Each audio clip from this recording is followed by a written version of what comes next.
Hey guys, it's Cynthia Maynard, and I hope you're doing well today. Thanks for taking the time to spend with me now.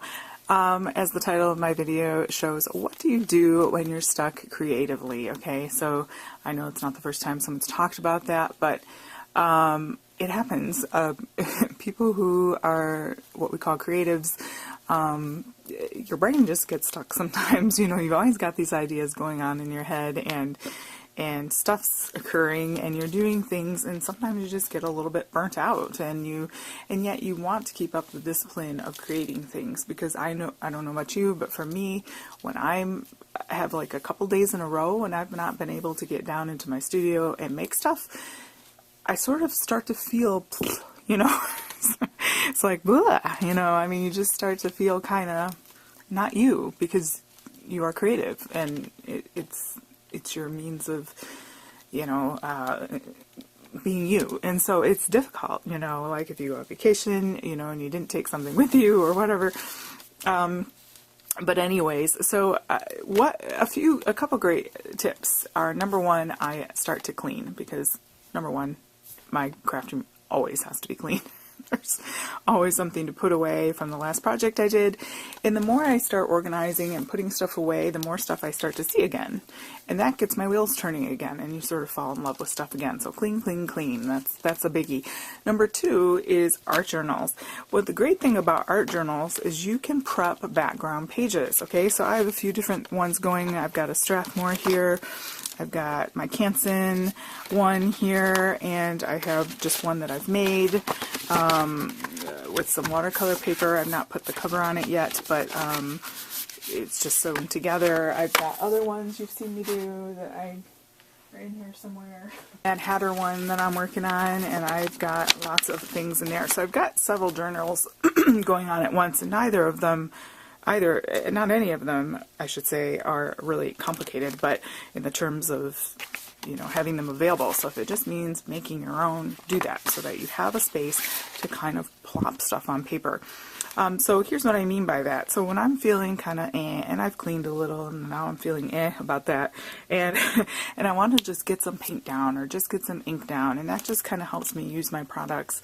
And then the bonus of that is you have backgrounds already kind of there to jumpstart you on a journal page. So for example, like this one, I made this page. Okay, so I had like 10 minutes before we had to go somewhere. I just went downstairs, I grabbed some of my spray inks, and I just sprayed and made this cool, what I think is cool, a galaxy sort of effect.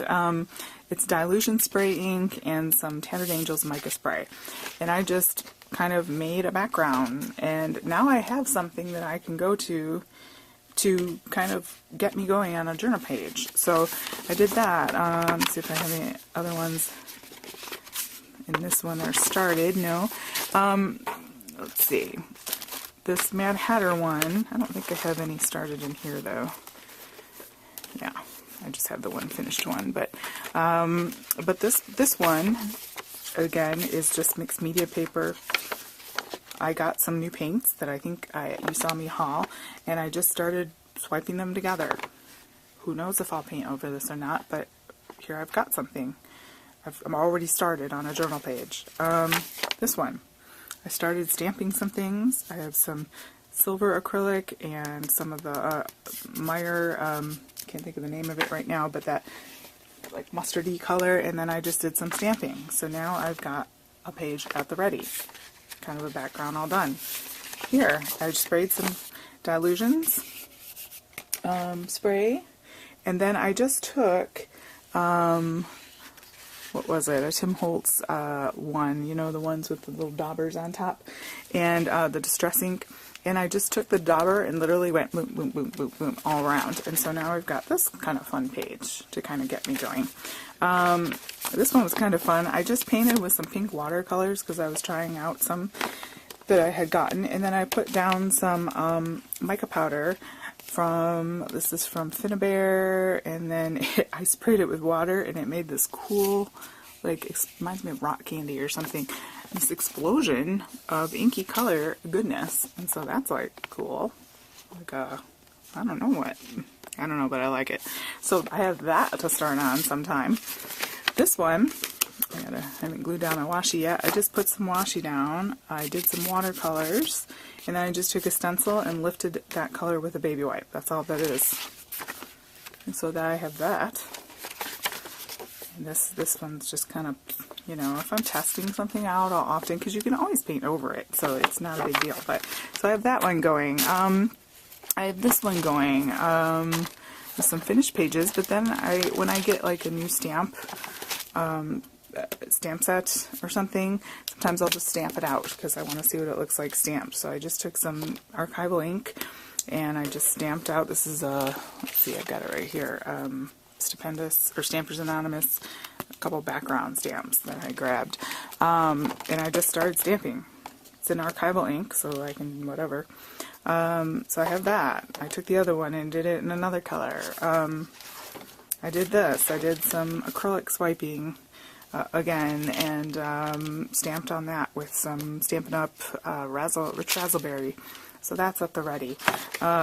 This one, I literally had 5 minutes. I came downstairs, I found my little Stampin' Spot pool party, I took the lid off, and I just started going like that. So I have that, which I think is kind of cool. Very geometric. So anyway, I want to encourage you with that little quick tip that when you're feeling blue, no, when you're feeling not creative or whatever, just clean, and then grab some journal pages or some watercolor paper you can throw into a journal later, and just start putting some medium down and just kind of go with it. And then you have something to catapult off of for when you do want to start a journal page. So just a little quick tip there, because I know it happens to all of us.